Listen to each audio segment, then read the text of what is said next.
Welcome back to New Rockstars. I'm Hector Navarro, and I'm going to tell you all about the 2006 Marvel Comics event Annihilation. Why? Because now that we're living in a post-Guardians of the Galaxy Volume 3 world, we may end up seeing some of these modern Marvel classics influence the direction of the cosmic side of the MCU. So, put your speculating hats on and get ready to tell me in the comments what you think is going to be pulled from these Marvel comics. One more reminder before I start, I am going into spoily territory, so if you're even a teeny bit intrigued by what these awesome comics have to offer, go read them for yourself. Marvel even has a reading order you can use with Marvel Unlimited, so fire up those Guardians movie scores to listen to while reading, and off you go. Let's begin. The Annihilation storyline was an event that took the majority of Marvel's spacefaring characters and brought them all together to tell an epic story that was happening at the same time as Marvel's Civil War was on Earth, which really made that superhero conflict seem like small potatoes compared to what kind of threats characters were dealing with literally everywhere other than the planet Earth. It's like, Tony, Steve, get over your bullshit. We got real problems that we may need to deal with here. Before the main Annihilation series took place, we were treated to a bunch of tie-in series that helped set up where certain characters would be during the Annihilation. So, up first is a Drax the Destroyer series with a story called Earthfall. On Annihilation Day, -41, prison transport vessel carrying galactic-class criminals on its way to the Kiln crashes on Earth near Coots Bluff, Alaska. Population 2,816, so it's a pretty small town. The next day, a 10-year-old Terran girl named Cammy, who comes from an abusive home, explores the woods and finds escaped alien convicts led by Paybok, the Power Scroll, a deadly enemy of the Fantastic Four who was also genetically engineered and given some superpowers, but not exactly like the Super Skrull. Cammy also meets Drax the Destroyer, who confuses the human girl for his daughter, who Drax originally believed was killed by Thanos, but who survived and grew up to be the hero and Avenger, Moondragon. Drax is kinda messed up in the head a bit, because before this comic series, Drax was a huge beefed up boy, a very overly exaggerated, very 90s Arnold Schwarzenegger type of character who himself was genetically engineered to take on Thanos, but who also wasn't very smart. But the ship's crash, coupled with some singularity drive plasma that Drax was dumb enough to drink, have been slightly changing how Drax is thinking and speaking. Then Paybok shape changes into Thanos to distract Drax, and the other space criminals straight up murder him. So now Drax is dead, and Cammy tricks some aliens into believing that Paybok gave her Drax's body. That night, after smoke starts coming out of Drax's corpse, a new, smaller, more tattooed Drax bursts out of the older Drax's chest. Drax is reborn, looking much more like the Drax we're all familiar with, restored, and once again, the Destroyer. Drax mentally uses Cammy's mind to refresh on everything that recently happened, and tells her he's putting up with her because she reminds him of his daughter. Cammy sticks with Drax because, well, she's got nothing else going on for her in life. Then, in an abandoned clothing store, Drax puts on some leather pants with a design that matches his tattoos somehow, and then takes out the alien criminals that were terrorizing Coots Bluff. Before getting to Paybok, the Skrull reveals that he called the Omega Corps, the pan-galactic peacekeeping force tasked with delivering criminals to the Kiln to come pick them all up. And because Cammy unknowingly bonded with Drax, and because her mother was killed by the invading aliens, she leaves Earth behind and accompanies the Destroyer, where they're both taken into custody along with Paybok. Then, in the Annihilation Prologue one-shot, we're at Annihilation Day -7, where Thanos, the Mad Titan, is waiting for something, with two escaped prisoners from the Kiln. Skreet, a Chaos Mite, and possibly the last surviving member of her species, one of the first species to come into existence after the Big Bang, and the extremely powerful Fallen One, World Eater Galactus' very first ever herald, who Thanos had mentally enslaved to become his herald. The trio are joined by Death, the cosmic entity who personifies the concept of death itself, in the form of a little girl, who tells Thanos that she's with whoever's coming, and who's coming knows her intimately, and that it's something wonderful. Then, boom! Annihilation Day. A fleet of insect-like ships emerge from the Crunch, the intersection between the positive and negative matter universes, and the power source of the Kiln, and tear through the Kiln prison along with millions of worlds. Annihilation Day +7. At the home planet of the Nova Corps, Terran Richard Ryder reports for duty, along with a Rigelian and a Centaurian, and elsewhere, the ship transporting Drax Drax and Cammy, comes through and they're let go because Drax is technically a new being and not responsible for his past Drax's past crimes, while prisoner Paybok looks on. As the Nova Corps gets briefed about the event at the Crunch and believe the invading threat is still 2 star systems away, Drax senses something's about to happen, so grabs Cammy and busts through security. At that very same moment, the invaders appear and start destroying the entire spaceport. Drax and Cammy barely make it to an escape pod, and Richard Rider and the rest of the Nova Corps get absolutely overwhelmed with the insect-like attackers. The spaceport is destroyed. The Centaurian that Richard bonded with is killed, and after Xandar is demolished, Richard is the last surviving member of the Nova Corps. Annihilation Day +12. In disputed territory of Kree Skrull systems, Ronan the Accuser is arrested by other Kree officers to face court-martial for crimes of sedition against the Kree Empire. Ronan goes willingly. Annihilation Day +15. The Silver Surfer, former Herald of Galactus, is peacefully enjoying space when he senses an infestation. At the Kree starbase Yon Rog, Kalert the Super Skrull is using his powers of invisibility to eavesdrop on Kree soldiers being super racist towards Skrulls, where he also learns that the invading enemies have a weapon called the Harvester of Sorrow that can destroy entire planets, and is moving toward the Skrull Empire. And back at the former Xandar cluster orbit, the Annihilation Wave begins supply and support protocols, while Erratica, first concubine to his will, reports to her ruler on their status, her ruler being Annihilus, the living death that walks, from the negative zone, and usually enemy of the Fantastic Four. In this story, he's really been upgraded to full-on threat to the entire Marvel Universe. Best of luck to our heroes. They've got their work cut out for them. Next up is Annihilation Nova, where we go back a bit to Annihilation Day +11, 4 days after the Xandarian cluster was hit by the Annihilation Wave. And in the ruins of Xandar, the last survivor of the Nova Corps, Richard Rider, wakes up to someone talking to him, the World Mind, the Class G collective artificial sentience created to govern and maintain all of Xandarian culture, helps Richard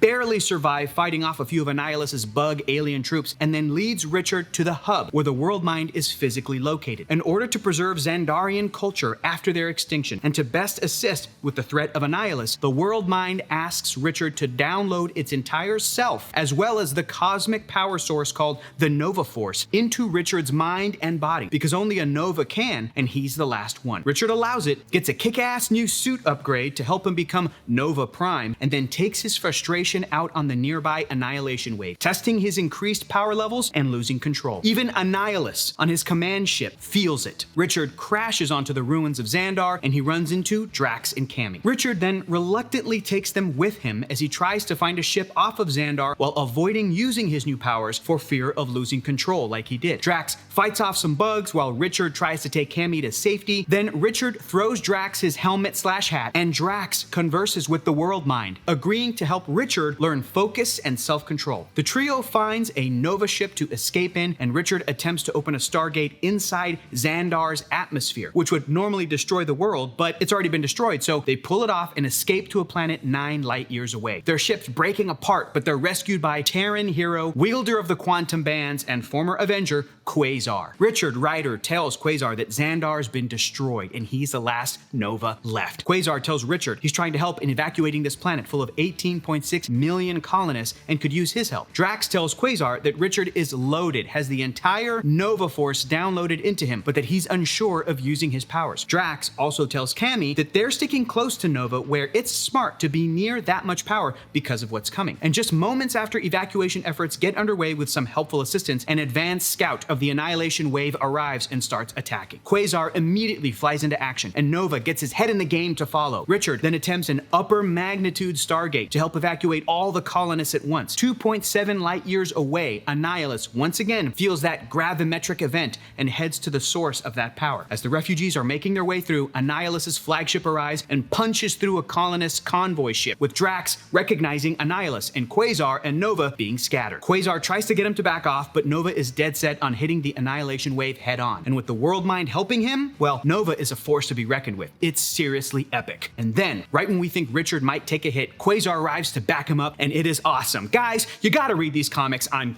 telling you. Then, from the surface of the planet, Drax uses a sub-etheric link to communicate with Nova, telling him to hit the heart of the wave, Annihilus himself. And Richard doesn't even know who Annihilus is. Both he and Quasar hit the command ship and confront Annihilus, but Nova gets easily thrown back. Annihilus then kills Quasar and takes his quantum bands. Nova is down but not out, coming back with a devastating blow to Annihilus, risking getting too close to the living death that walks, but taking a chance so that the world mind can upload orders to the Annihilation wave to attack itself, and it works. Nova can barely stand, so he retreats and escapes. Annihilus orders his wave to self-destruct and to regroup in another sector, and a barely alive Richard Rider tells the world mind that he's not going to deliver it to a safe place. Instead, Richard is going to use the world mind to attack Annihilus again, and the world mind agrees. Drax and Cammy find a floating Nova and bring him on board, where Richard promises to help Drax with another Stargate to escape in return for lessons in how to destroy.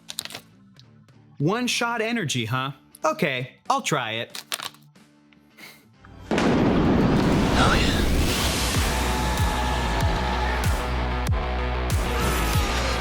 Whoa! What does one-shot's focus chew do?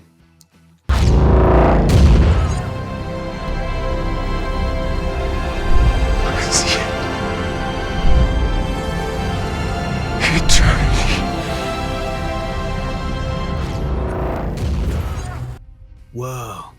One shot really is all you need. Begin your transformation with One Shot Energy today by going to oneshotenergy.com/newrockstars for 10% off your order. Then in Annihilation Silver Surfer, we're back at the ruins of Xandar on Annihilation Day +17. Norrin Rad, former Herald of Galactus, surveys the horrific destruction and comes upon Ravenous, Pack Alpha Seeker and Annihilus' second-in-command, as he attacks Gabriel the Airwalker, a surviving Xandarian and another former Herald of Galactus. Ravenous explains to the Surfer that he was sent by Annihilus to try and find all the former heralds to capture them for his master, and then attacks the Silver Surfer with the negative zone's counterpart to the positive universe's power cosmic, which Ravenous calls the Essence. The Silver Surfer manages to rescue Gabriel from the villains and transports himself and the android light years away, before Ravenous's curs, bred to be sensitive to the herald's unique energy signature, can track them down. Gabriel shows the Surfer what happened on Xandar and succumbs to his fatal injuries. The Surfer then destroys Gabriel's body to ensure that Ravenous doesn't claim it. Elsewhere in the Andromeda Galaxy, Thanos observes the unfolding events and sends his herald, the Fallen One, to bring the Seekers to Thanos to form an alliance. And in the Skrull Empire, in the ruins of Tala Prime, the Silver Surfer surveys more death and destruction, which he realizes holds no meaning, and vows to stop Annihilus. Annihilation Day +19. At the Elidorian Reach in the Skrull Empire, yet another former Herald of Galactus, Terrax the Tamer, comes across Seekers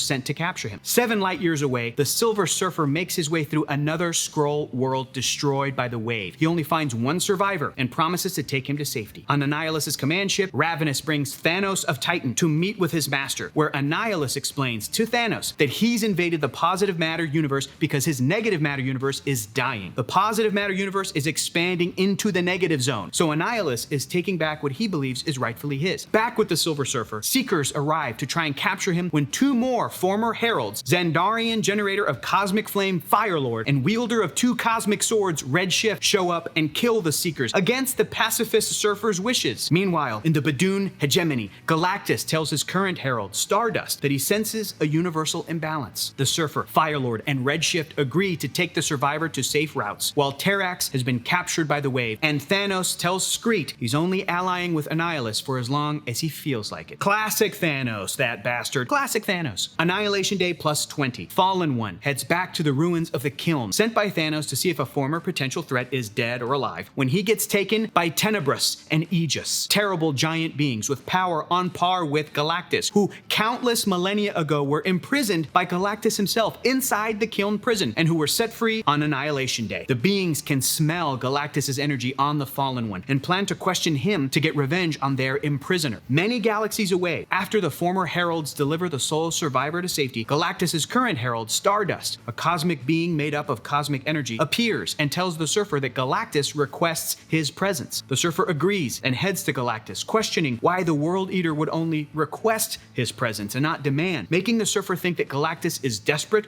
or fearful. After the Surfer leaves, the Annihilation Wave tracks the other heralds and arrives, attacking the refugees, so the heralds, including Stardust, fight back. On Annihilus's flagship, he and his technicians have been trying to transfer biological power, cosmic, so that Annihilus can wield it. Most recently from the body of Morg, yet another former herald of Galactus. At this point, I've lost count how many the guys had. Sorry. Morg was once a simple executioner who defied Galactus until he chose him as a herald. Thanos tells Annihilus he may be able to help him for a price. Annihilation Day plus 21. The Silver Surfer arrives at the Devourer of Worlds, and Galactus explains to the Surfer that he was the one to imprison Aegis and Tenebrous, and that he can feel that they are free. Galactus is asking the Surfer to be his herald once again to help him defeat the universal threats, and he offers to restore the Surfer's untold cosmic power, even remove the remorse that plagues him. But the Silver Surfer demands to keep that remorse and humanity. Before the process can be completed, Ravenous, who had been tracking the Surfer, appears with Annihilation forces. The Surfer is reborn and decimates the forces. Ravenous and his opposing force, the Essence, believe he's a match for the Surfer's power cosmic, but the Silver Surfer attaches his enemy to his board and sends it flying through space for 3 hours. Then the Surfer catches up with Ravenous after creating a new board and fights him to submission, demanding that he return to the negative zone and never come back. Afterwards, he resumes his mission, acting as the herald of Galactus, who must feed. The Surfer plans to steer Galactus clear of Annihilus so that lives will be saved. Annihilation Day plus 40. On an unaffiliated colony world, Thanos is summoned by Tenebrous and Aegis, both of whom Skreet recognizes. They give Thanos back the body of his herald, Fallen One, in exchange for information on where to find Galactus. And Thanos forms yet another alliance. In Annihilation Super Skrull, on Annihilation Day plus 41, on a peaceful Joule in the crown of the Skrull Empire, Annihilation forces led by cunning strategist Senior Admiral Sallow, who's in command of the Harvester of Sorrow, touch down to find only beautiful wilderness, until the trees reveal themselves as Skrull soldiers in disguise fighting back for the Skrull Empire. Unfortunately for the Skrulls,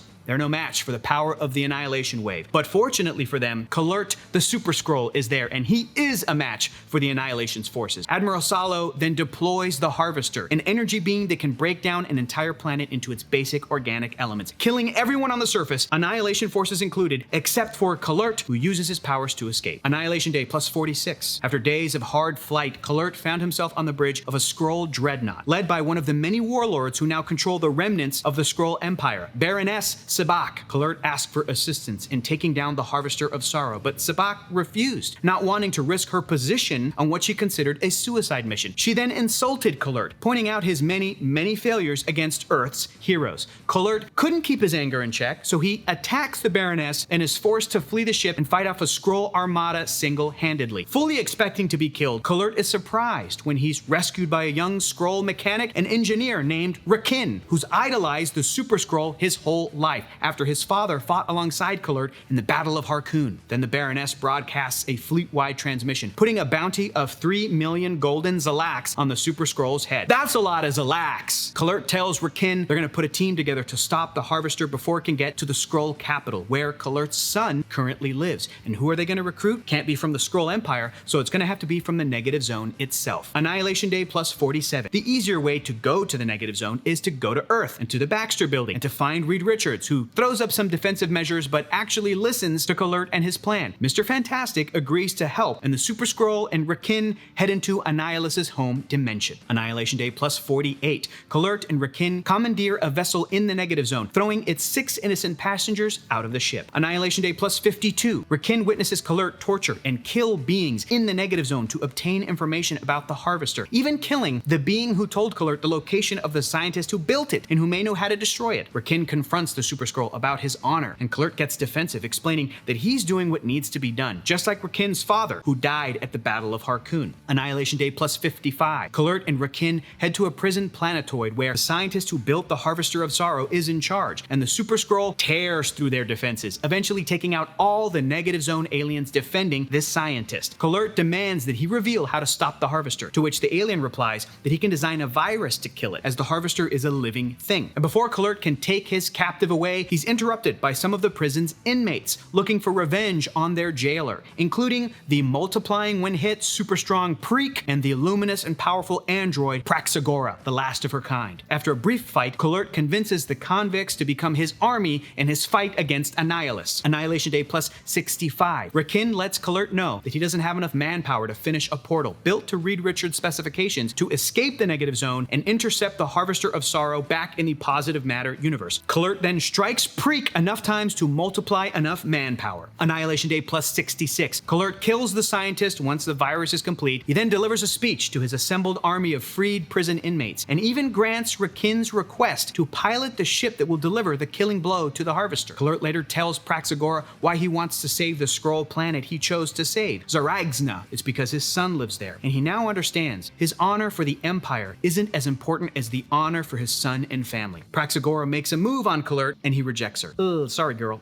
Annihilation Day plus 68. At Zaragsna, at the heart of the Skrull Empire, the battle with the Annihilation Wave rages, and all seems lost until the Super Skrull and his small army punch through a portal and turn the tide. But the missile carrying the virus that could destroy the Harvester of Sorrow never comes, because Rakin betrays Kalert instead. The Super Skrull wakes up on Admiral Salo's ship in time to see Rakin's betrayal, and worse, to see the Harvester atomize the planet Zaragsna and murder Kalert's son. Kalert is totally devastated, but he still gathers the strength to utilize one superpower Admiral Salo didn't count on, his power of telepathic hypnosis. That's telekinesis, Kalert. The Super Skrull uses it on Rakin before he can leave the ship's bridge, commanding him to release the prisoners. Rakin does, but manages to run away. The Super Skrull kills the Admiral, and Praxagora stays behind to destroy the entire ship from the bridge. Kalert finds Rakin and demands to know why he betrayed him. Rakin infers it was partly because his father died while being led by Kalert, but also because he learned how to survive by watching the vicious Super Skrull. I learned it from watching you, Dad. Kalert tells Rakin that millions of Skrulls, including his son, died because of his actions,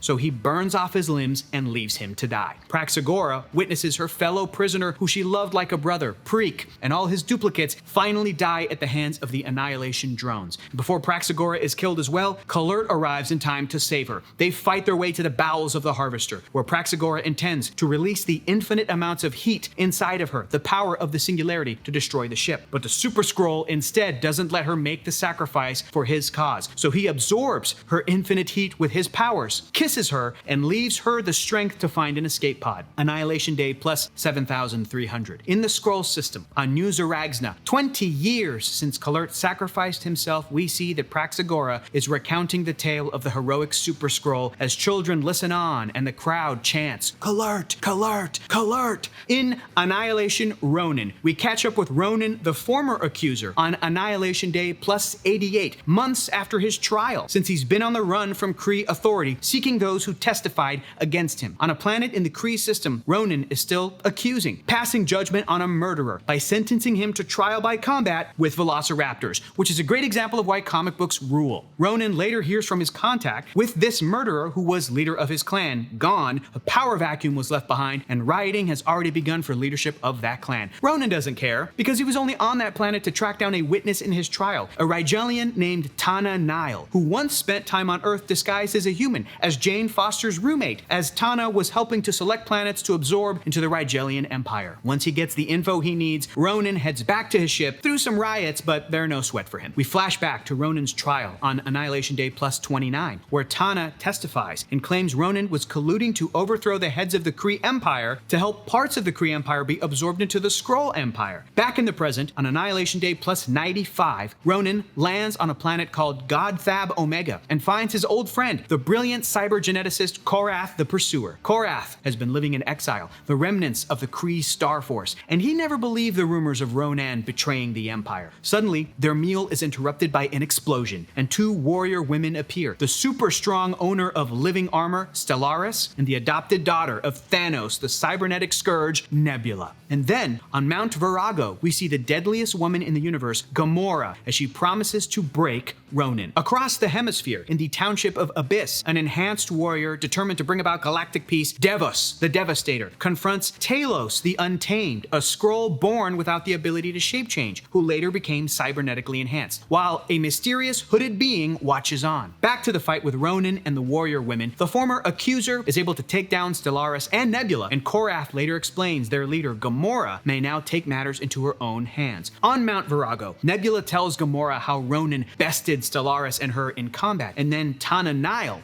one of Gamora's graces, reveals why Ronan is here, for her. Ronan marches off to confront Gamora, and Korath questions his motives. Ronan admits he felt a pull to this planet, God Thab Omega, and he doesn't know what it is. Korath mentions that there is a population boom in Abyss, so Ronan makes his way there. In Abyss, Devos defeats Talos when Ronan approaches, asking him to join forces to investigate what is wrong with this world. Before Devos can agree, Gamora stabs him through the back, and she and Ronan start their fight. And the mysterious hooded figure is some distance away, revealed to be Glorian, a former Terran who was given the ability to reshape reality when he was apprentice to the Shaper of Worlds, and who now has something to prove. Gamora, despite wearing what is a really ridiculous outfit that surely helps her in no way, is able to face off against Ronan with no problem. She's treated herself to something of a cosmic makeover, and she's proving it. So Ronan then decides to test the upper limits of his universal weapon, and their combined energies are powering Glorian to build and rebuild the surface of the planet, while the captured Devos and Talos look on. During the fight,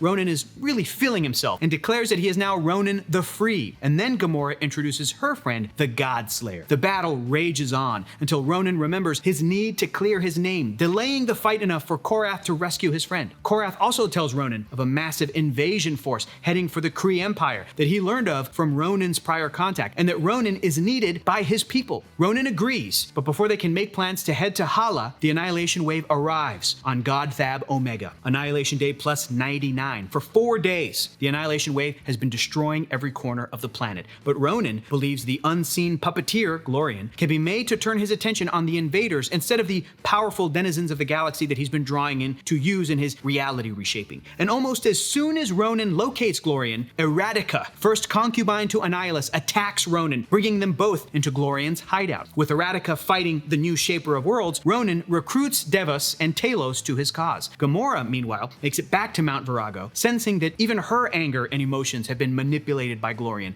and promises to avenge the graces that have been killed by the Wave, which include the highly skilled Lufamoid warrior, Spirit. Later, Ronan makes it to Mount Virago in time to see Tana Nile dying from wounds inflicted by the Wave, and he learns her false testimony was bought by the corrupt Kree leadership, House Fierro. Before she can name a specific Kree, she dies. Gamora then joins with Ronan to get revenge on the puppeteer who made them battle. But when they head back to Abyss, they find that Glorian's mind has been wiped clean, snapping from exerting enough power to destroy the Annihilation Wave on God Thab Omega. Ronan then vows to warn the Kree Empire of the incoming wave, and Gamora goes with him. So finally, we come to the main Annihilation event, Annihilation Day plus 204, and we're meeting back up with Nova, Richard Rider, who's now the United Front's commander-in-chief, holding back the Annihilation Wave on the Kree system periphery. Richard's number 2 is Peter Quill, who used to be Star-Lord, and who's very different from the version we're used to. This is a broken man, and he and Richard are working with Gamora and everyone else they can to fight this war. They're about to lose the right flank when Ronan takes command of the aimless Kree soldiers there and orders a retreat. In orbit of the planet, Firelord, Redshift, and Stardust are keeping their airspace clear. And back down on the surface, Richard dons the Nova helmet to blast into action, catching up with Drax and getting a hard truth from him. The Wave is catching up to the wounded, and if Richard doesn't do what he's avoiding doing, they'll lose thousands instead of just hundreds. Richard calls down on Barrage Command for a heavy ordnance barrage, sacrificing wounded Kree soldiers, but potentially saving the rest of their army. Firelord, meanwhile, took the fight to Extirpia, most favored of the Lord Annihilus, and captured her to dismantle the hive mind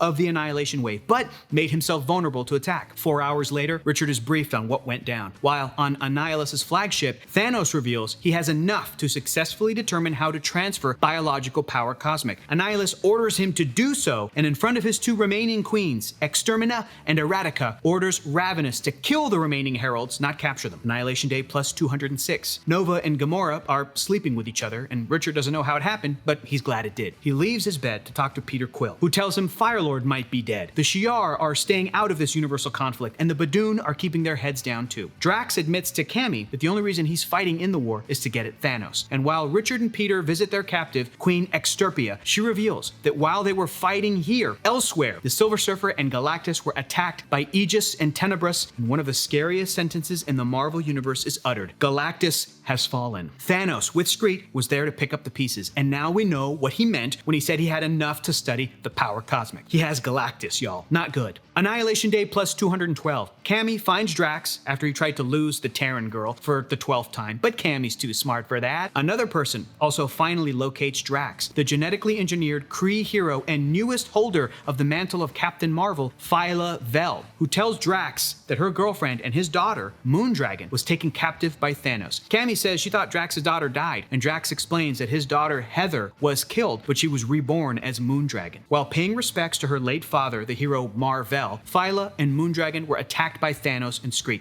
Thanos ripped off Heather's ear for Phyla to deliver to Drax as a warning to keep away from him. But Drax tells Phyla that Thanos' destruction is his destiny. He won't stay away even for his daughter's safety. Cammy keeps the ear. Ugh. Meanwhile, a meeting between Nova, Peter Quill, Ronan, and the leadership of the Kree Empire, House Fierro, the same house that apparently framed Ronan unjustly, does not end well as, yep, you guessed it, Ronan accuses them and, yep, you guessed it, kills them all. Then Gamora enters, telling the guys they need to go outside to meet Praxagora, who brought them the body of Kalurt the Super Skrull, a hero who sacrificed himself to fight the Annihilation Wave. Ronan spits on the space casket, and then they're all interrupted by Ravenous, who brought some backup that includes Pybok, the Power Scroll, and a bug-controlled Terrax the Tamer. Gamora clocks the teleportation energy signature the villains use and figures out they've allied with Thanos, her adopted father. Redshift and Stardust are summoned into battle, but immediately after that, an even bigger teleportation energy surge. Annihilus's Centurions arrive, over 100 powerful warriors from over 100 worlds that Annihilus has taken over. The devastation is total. The battle is not going great. Redshift and Stardust try to form a path to evacuation ships. Praxagora gets Kalurt's body to safety. Phyla gets Peter Quill to safety. He tries to flirt, but dude, she's gay. And in orbit, Annihilus destroys some of his own fleet because of their failure in taking this planet. Thanos then explains to the living death that walks that they've repurposed Galactus and his cosmic energy into a weapon for the Annihilation Wave. On the surface, Ravenous fights Ronan into their medical unit where Firelord wakes up from his maybe death state. It's confusing. The Heralds of Galactus operate on different levels. Our heroes are regrouping to get the hell off this planet, and before Gamora can take Terrax out of his misery, she's saved by Stardust, who warns them all that Galactus is here. Then Nova and the others witness Kalurt alive, holding on to Firelord and Ronan, thinking that Firelord and Ravenous's combined energies brought him back somehow. Again, when you factor in the power cosmic, stuff gets weird. As our main characters are escaping, Cammy is on a ship that Drax stays behind to ensure can get off planet. Drax has always pretended he doesn't care, but Peter Quill knows.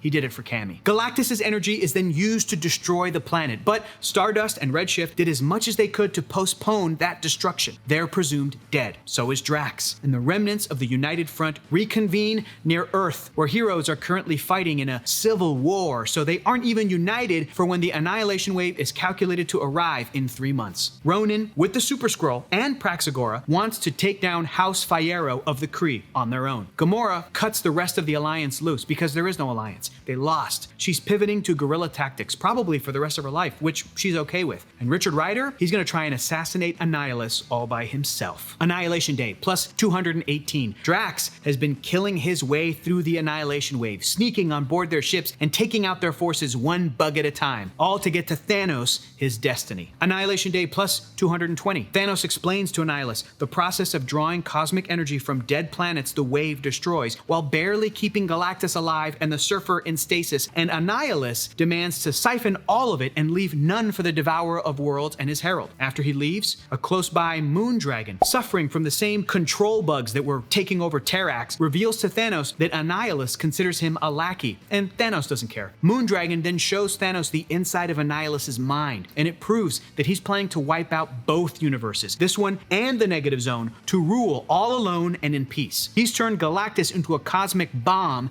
and Thanos had no idea. Back in the Sol System, outside of Earth, Peter Quill tells Nova he's coming with him. While elsewhere in the universe, Drax finds his way onto Erratica's ship and kills her. Gamora bids farewell to our assassination squad, Nova, Peter Quill, Phyla Vel, and Cammy, as they head back to the Xandar cluster to begin their mission. But the heroes also leave Cammy behind for her safety. Meanwhile, Thanos and Skreet bring Moondragon to the machine holding Galactus so that Thanos, and only Thanos, can shut it down and free him. But that is also exactly when Drax Drax the Destroyer would finally meet his mission, hunting down Thanos across 100 galaxies, arriving before the Mad Titan begins the shutdown process. Moondragon is all that stands between Drax and the destruction of two universes, so Thanos quickly frees her of the control bugs so she can try and stall the Destroyer. It doesn't work. Drax is too determined, and right before the final moment, Thanos sees Mistress Death and understands he's about to die. Drax plunges his fist through Thanos' chest, and all Thanos can say is, "Interesting."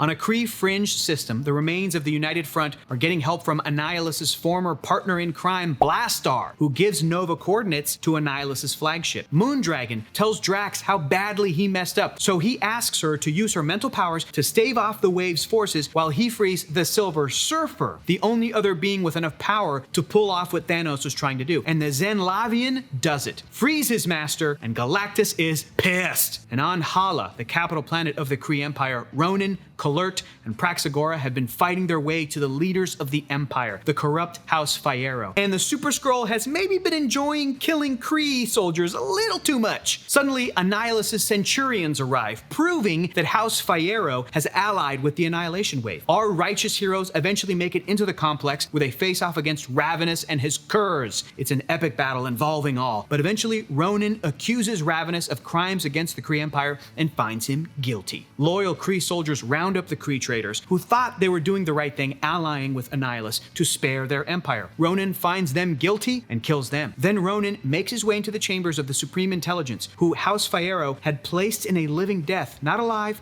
and not able to die. Ronan determines this isn't the way of the Kree, this half-life, so he ends the intelligence. And Ronan heads outside to the assembled Kree peoples, chanting his name, the name of the new leader of the Kree Empire. Annihilation Day plus 222. This is an important one. A restored Galactus and the Silver Surfer are decimating Annihilus' forces. True to his word to Drax, Galactus teleports Drax's daughter and Drax to safety. On Hala, Ravenous barely managed to escape to his ship in orbit, but is shocked to see how well the Kree begin fighting back. And in the wreckage of Annihilus' flagship, after the destruction from Galactus, the living death that walks is somehow still alive. But that's when Nova and Quill and Phyla appear, and Richard faces off against Annihilus on his own, trapping his friends behind a force field for their protection. The last Nova can barely hold his own against Annihilus, powered by the late Quasar's quantum bands, until Phyla Vel gets free of the force field and touches the bands on Annihilus' wrists, offering the technology another option that isn't evil, and the bands choose Phyla instead. In his last moments, after losing the bands that fueled him and surviving Galactus' attack drained him, Annihilus keeps flapping his jaw until Richard realizes that's the gap in his armor and reaches down into Annihilus' throat to rip out his guts. It's finally over. Richard Rider collapses as he sees Lady Death and Thanos in little matching outfits. It's very cute. They're gonna need better luck next time though, because Richard refuses to die. Annihilation Day plus 268. Armistice Day. Richard survived, barely. Peter Quill thinks Richard should rebuild the Nova Corps. Ravenous sued for peace shortly after the Galactus event. He and the remaining Annihilation forces were given certain Kree territories in exchange for an end to the hostilities. Galactus and Silver Surfer are active again, more powerful and hungry than ever before. Firelord is hunting down the Centurions. Redshift and Stardust were killed in the war. Terrax, Super Skrull, and Praxagora, Blastar and the Space Knight Resistance, and even Drax are all unaccounted for. Moondragon won't give up the location of her father. With the quantum bands in her possession, Phyla Vel is considering becoming the new Quasar. And 10-year-old human girl Cammy is somewhere in the universe with Skreet, the Chaos Might, on her shoulder. Armistice Day plus 9. On Kreelar, the former capital planet of the Kree Empire, now in the hands of the Annihilation Wave, Extermina dies, giving birth to a new Annihilus. And in the 2-issue epilogue series, Annihilation Heralds of Galactus, we go back a bit to Annihilation Day plus 222, the day that Annihilus died. And in that very moment, the control bugs being used to manipulate Terrax and Pybok stop working. Terrax takes revenge by destroying the Annihilation ship they're on, sending them plummeting down onto a planet in the wreckage. Terrax and Pybok survive as they're pulled from the wreckage by a Centaurian inhabitant of the planet who tells them her and other survivors are being held by a power-hungry warlord. Terrax is pretty over power-hungry warlords, so the next morning, using his powers of rock and earth control, he confronts the warlord, and after a heated battle and the loss of the Centaurian who inspired the former herald to take this all on, Terrax the Tamer kills the warlord. When the remaining subjects then ask for Terrax to rule in his stead, he considers them unworthy of life, unlike the Centaurian, and destroys the planet and all who lived on it. Pybok manages to escape, and Terrax flies off to begin rebuilding his deadly reputation. Annihilation Day plus 227. Stardust uses the power cosmic to reform themselves, and soon after is confronted by the sole survivors of their race, the Ethereals, who were almost all wiped out by the Annihilation Wave. They call Stardust a traitor for abandoning their people and attack, but Stardust fights back and nearly kills the Ethereals until Stardust absorbs them into their body, carrying with them the last of their people and race. Stardust then finds Galactus, who is weak from hunger, and in a showcase of ultimate loyalty, Stardust offers Galactus the energies of the last of their people, which Galactus accepts and decides to have two heralds, the Silver Surfer and Stardust, to help with his intergalactic hunger. Firelord frees a fifth world from the potential control of a Centurion, who were each gifted a world to rule by Ravenous. On Annihilation Day plus 274, on a world about to be fully under the control of a corrupt Centurion, other fellow Centurions not loyal to Ravenous or Annihilus's cause strike out in an effort to kill the corrupt one of their kind. Before the fight can be concluded, Firelord arrives, and with his power cosmic, kills the corrupt Centurion, but hears the pleading of the others not loyal to Ravenous. Firelord decides to let them go, but not to pardon them, calling them war criminals. Firelord's own past actions as the Herald of Galactus have focused him into doing good in his present and future, and tells the Centurions to do right or die. Galactus explains the origins of the universe and the proemial gods to the Silver Surfer, and tasks him with finding Aegis, Lord of all sorrows, and Tenebrus of the darkness between before they can destroy Galactus. Annihilation Day plus 281. Tenebrus and Aegis are overseeing the wreckage of the Kiln and discussing their plans to take over the universe and impose their will on the cosmic consonance that makes up all reality. The Surfer observes this and determines that he must hold them until Galactus can arrive to destroy them, and then an epic beyond epic battle in the stars takes place. The Silver Surfer is nearly depleted of energy until he decides to channel not only the energies of the universe, but of the nearby Crunch as well, and he literally surfs the waves of the essence of the creation event, overflowing the proemial gods and killing them before Galactus can arrive. Impressed beyond anything ever before, the Devourer of Worlds fully restores Norrin Radd, the Silver Surfer, to be his herald once more and forever.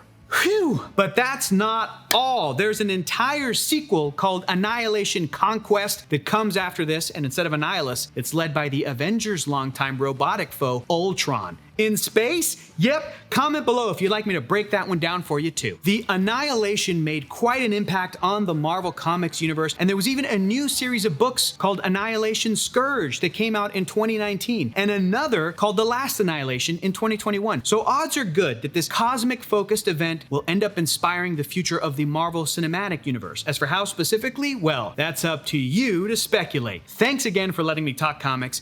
Go read them and enjoy them yourselves. Follow me over on Heroes Reforged on YouTube, and I'll see you next time. Bye.